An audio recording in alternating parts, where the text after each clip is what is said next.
My boyfriend John has been learning American Sign Language for 8 months to communicate with my deaf brother Trevor. What started as simple alphabet practice has evolved into genuine friendship and gaming sessions where they trash talk each other fluently in sign language.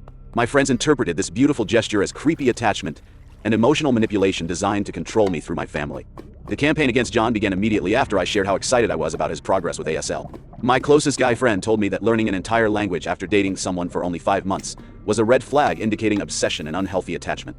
Other friends agreed that his behavior was creepy and inappropriate for such a new relationship.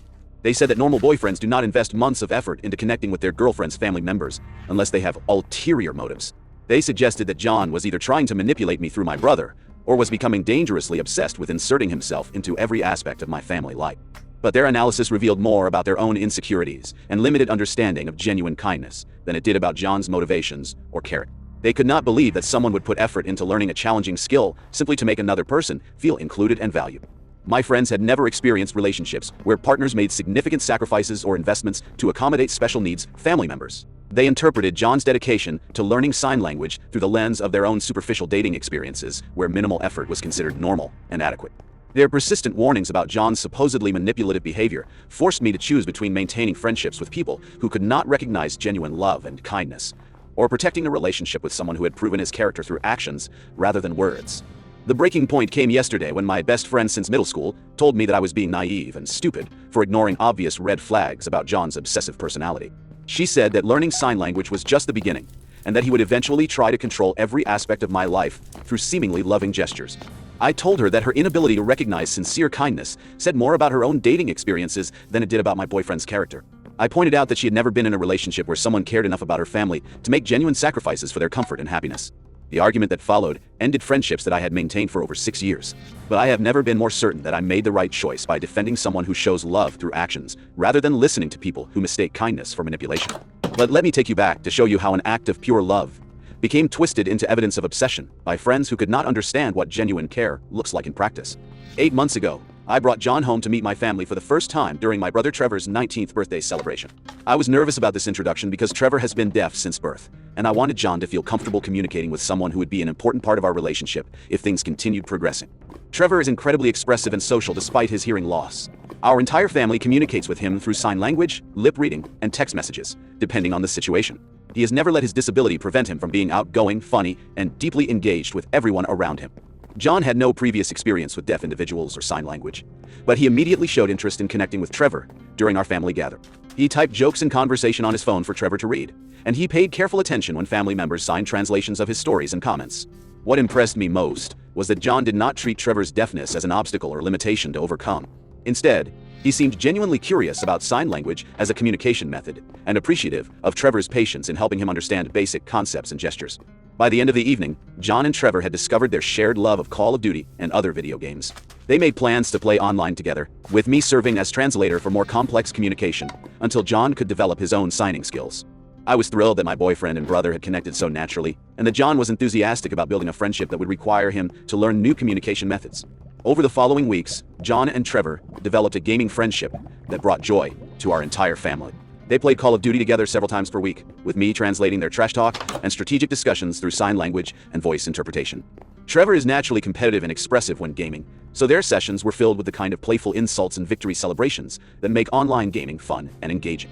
John clearly enjoyed these interactions and seemed genuinely fond of Trevor as a person rather than just tolerating him as his girlfriend's brother. But I could see that John was frustrated by his dependence on me for translation. He wanted to communicate directly with Trevor and felt limited by having to pause conversations while I interpreted complex ideas or rapid exchanges during intense gaming moments. About 6 weeks after their first meeting, John surprised everyone by showing up to family dinner with basic sign language skills that he had been practicing in secret. He could fingerspell words, sign simple phrases, and understand basic responses from Trevor without my assistance. Trevor's face lit up with excitement when he realized that John had been studying sign language specifically to communicate with him. For someone who often felt excluded from group conversations or dependent on others for interpretation, having a new friend make this effort was incredibly meaningful. John explained that he had been watching YouTube tutorials and using online resources to learn ASL because he wanted to build a genuine friendship with Trevor rather than relying on me as a permanent translator. He said that learning to sign felt like the respectful and appropriate way to communicate with someone important to his girlfriend. The progress John made over the following months was remarkable. He went from basic fingerspelling to holding complex conversations about gaming strategies, school experiences, and personal interests. Their friendship evolved beyond my translation assistance into something independent and authentic. Trevor told me repeatedly how much he appreciated having a friend who had taken the time to learn his language rather than expecting him to accommodate hearing people's communication preferences.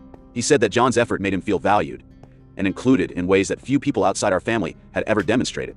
John's dedication to learning sign language extended beyond his friendship with Trevor.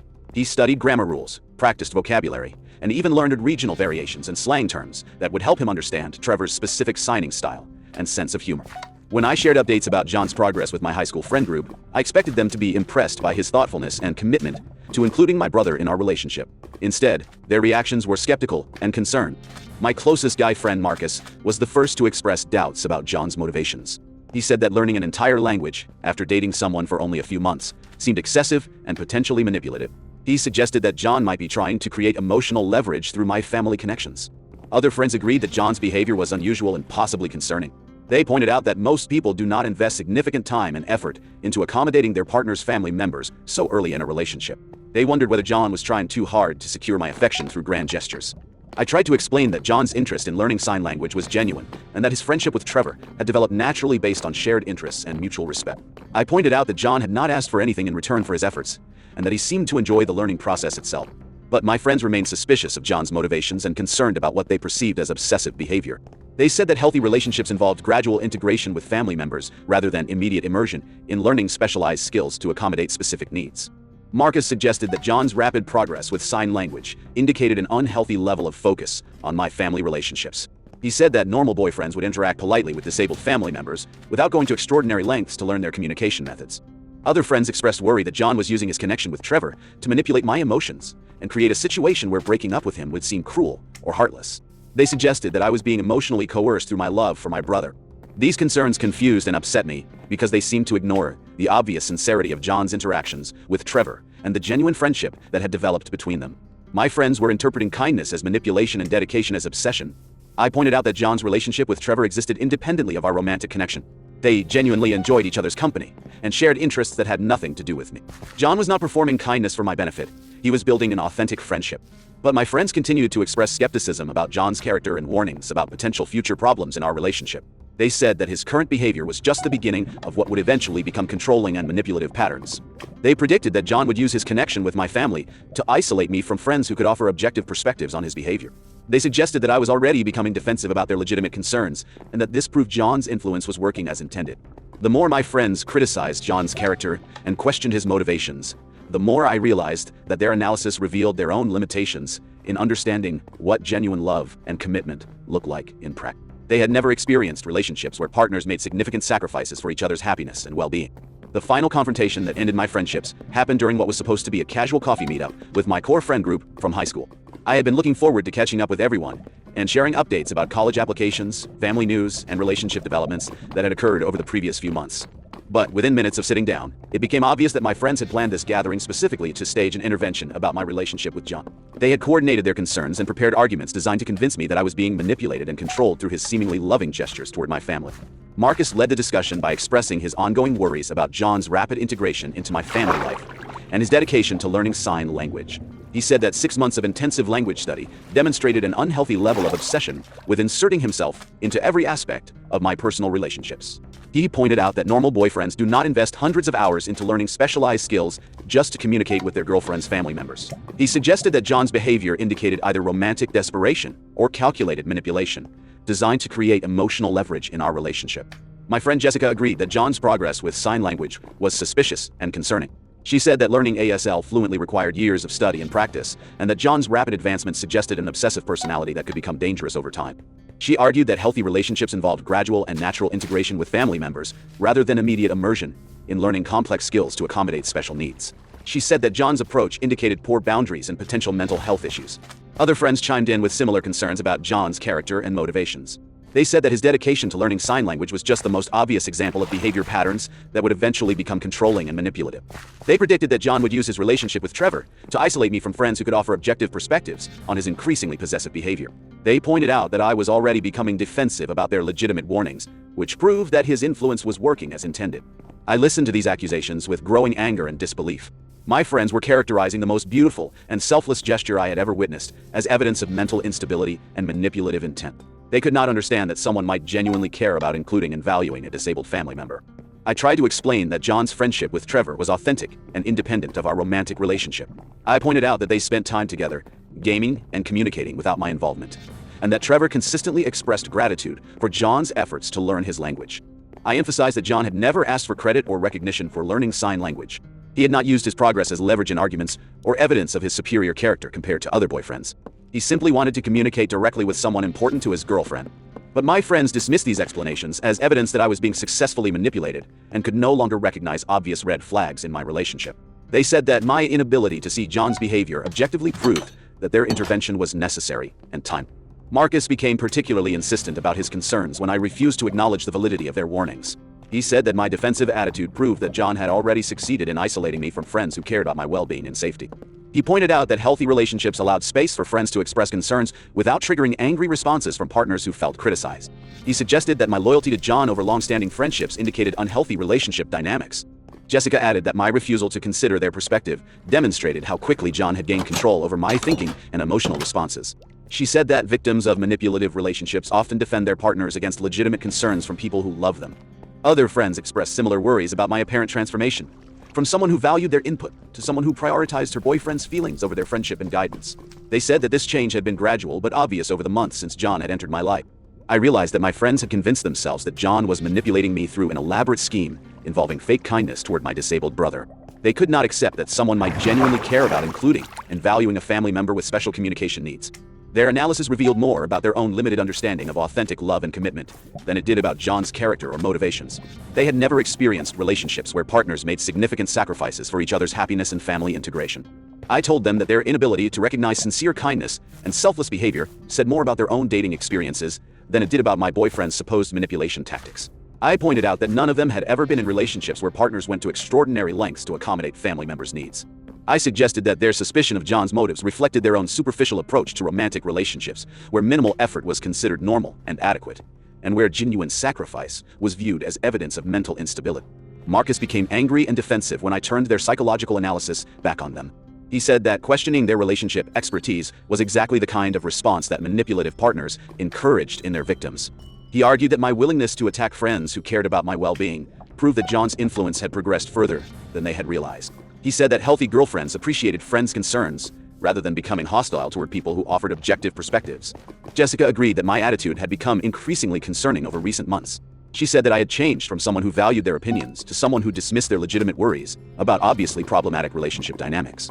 She pointed out that I had stopped sharing details about conflicts or problems in my relationship with John, which suggested that I was hiding information that would validate their concerns about his character and behavior patterns. But I was not hiding relationship problems because they did not exist in the ways my friends imagined. John and I had normal disagreements and occasional tensions like any couple, but our relationship was characterized by mutual respect, genuine affection, and shared values that included caring about each other's families. The idea that John was manipulating me through his friendship with Trevor was so fundamentally wrong that I could not find ways to address it that would satisfy my friends' need for me to acknowledge their concerns as legitimate and important. I told them that their persistent attacks on John's character were damaging our friendships and forcing me to choose between maintaining relationships with people who could not recognize genuine kindness and protecting someone who had proven his love through actions rather than word. I pointed out that John had never spoken negatively about my friends or tried to discourage me from spending time with them. He had not attempted to isolate me from other relationships or control my social activities in any way. In contrast, my friends were actively trying to undermine my relationship with someone they had never made genuine efforts to understand or appreciate. They were demanding that I choose their suspicions over my own experiences and observations. The conversation reached a breaking point when Marcus told me that I was being naive and stupid for ignoring obvious red flags about John's obsessive personality. He said that learning sign language was just the beginning of what would eventually become comprehensive control over every aspect of my life. He predicted that John would use his connection with my family to manipulate my emotions during future conflicts and arguments. He said that I would eventually realize that his apparent kindness was actually calculated strategy designed to create leverage in our relationship. I told Marcus that his analysis revealed more about his own cynical worldview than it did about John's character or motivations. I said that someone who could not recognize genuine love and selflessness was not qualified to offer relationship advice to anyone. I pointed out that none of my friends had ever demonstrated the kind of dedication and sacrifice that John had shown toward my family. They had never learned new skills or made significant efforts to accommodate my needs or the needs of people important to me. The argument escalated when I told them that their jealousy and insecurity about John's character were destroying friendships that I had valued for years. I said that their inability to appreciate someone who treated their girlfriend's family with genuine care and respect proved that they did not understand what healthy relationships actually looked like. Jessica became furious and accused me of attacking friends who loved me in order to defend someone who was manipulating me through fake kindness toward my disabled brother. She said that my response proved that John's influence had completely corrupted my judgment and loyalty. Other friends agreed that I had become hostile and unreasonable about legitimate concerns from people who had known me much longer than John had been in my life. They said that my transformation was exactly what they had predicted would happen, as John's manipulation tactics became more effective. The confrontation ended with me walking out of the coffee shop after telling my friends that their cynical interpretation of genuine kindness had destroyed relationships that I had treasured for years. I said that I would rather have one person who showed love through actions than multiple friends who could not recognize authentic caring when they witnessed it directly. Over the following week, I blocked all of them on social media and declined their attempts to continue the conversation through text messages and phone calls. I realized that our fundamental differences in understanding love, sacrifice, and authentic relationships made ongoing friendship impossible. The most painful part of ending these friendships was recognizing that my friends' analysis revealed their own limitations in experiencing and recognizing genuine care in romantic relationships. They had become so accustomed to superficial dating interactions that they could not believe someone might make significant sacrifices for their partner's family. Their suspicion of John's motives reflected their own experiences with boyfriends who provided minimal effort and expected maximum appreciation. They could not imagine relationships where partners invested time and energy into learning new skills, specifically to accommodate special needs family members. I also realized that my friend's intervention was motivated partly by jealousy about the quality of my relationship compared to their own dating experiences. They had never been with partners who demonstrated love through meaningful actions, rather than just words and casual gestures. John's dedication to learning sign language and building an authentic friendship with Trevor highlighted the superficial nature of their own romantic relationships. Instead of appreciating what genuine love looked like, they attacked it as evidence of manipulation and obsession. Since ending these friendships, I have discovered how much energy I had been wasting on defending my relationship against people who were determined to find problems regardless of evidence to the contrary. Without their constant negativity and suspicion, I've been able to appreciate John's character more fully. John has continued progressing with sign language and now communicates fluently with Trevor about complex topics including school, career plans, and personal relationships. Their friendship has evolved into something completely independent of my romantic relationship, proving that my friend's manipulation theories were wrong from the beginning. Trevor has told me repeatedly how much John's effort to learn sign language has meant to him. He said that very few hearing people have ever made genuine attempts to communicate in his language, rather than expecting him to accommodate their communication preferences through lip reading or writing. John's dedication to including Trevor in conversations and activities has made family gatherings more enjoyable for everyone. Trevor no longer feels like an outsider who needs constant interpretation assistance, and John has gained a close friend who shares his interests in gaming and technology. The relationship that my friends characterized as evidence of obsession and manipulation has actually enhanced every aspect of my family life. John's presence has brought more laughter, inclusion, and genuine connection to our household dynamics. I have also learned valuable lessons about friendship loyalty and the importance of surrounding myself with people who can recognize and appreciate authentic love when they witness it. My former friend's inability to understand John's character revealed fundamental differences in our values and relationship expectations. Real friends would have celebrated my happiness and appreciated my boyfriend's efforts to include my disabled brother in our relationship. They would have recognized his kindness as evidence of good character, rather than searching for hidden manipulation tactics. Their persistent attacks on John's motives forced me to choose between maintaining relationships with people who could not recognize genuine caring and protecting someone who had proven his love through consistent actions rather than empty promises. I chose John because his behavior aligned with my values around family inclusion, authentic communication, and making sacrifices for people we care about. I realized that friends who could not appreciate these qualities were not people I wanted influencing my relationship decisions. My relationship with John has continued flourishing without the constant negativity and suspicion that my former friends brought to every interaction. We have been able to focus on building our connection and planning our future without defending against conspiracy theories about his supposed manipulation tactics. John has never asked for credit or recognition for learning sign language. He has never used his friendship with Trevor as leverage in arguments or evidence of his superior character compared to other boyfriends. He learned ASL because he wanted to communicate directly with someone important to his girlfriend, not because he was executing some elaborate manipulation scheme. The most important lesson from this experience has been learning to trust my own observations and experiences, rather than allowing other people's cynical worldviews to corrupt my appreciation for genuine kindness and authentic relationships. My former friends' inability to recognize real love when they saw it revealed more about their own limitations and insecurities than it did about John's character or motivations. Their analysis was based on suspicion and jealousy, rather than objective assessment of his behavior and impact on our family. I have since made new friends who appreciate authentic relationships and can recognize genuine sacrifice when they witness it. These people celebrate my happiness and support my relationship rather than searching for problems that do not exist. John and I have discussed marriage and long-term planning, with Trevor serving as an enthusiastic supporter of our relationship, rather than a manipulation tool as my former friends had predicted. John's friendship with my brother has strengthened rather than complicated our romantic connection.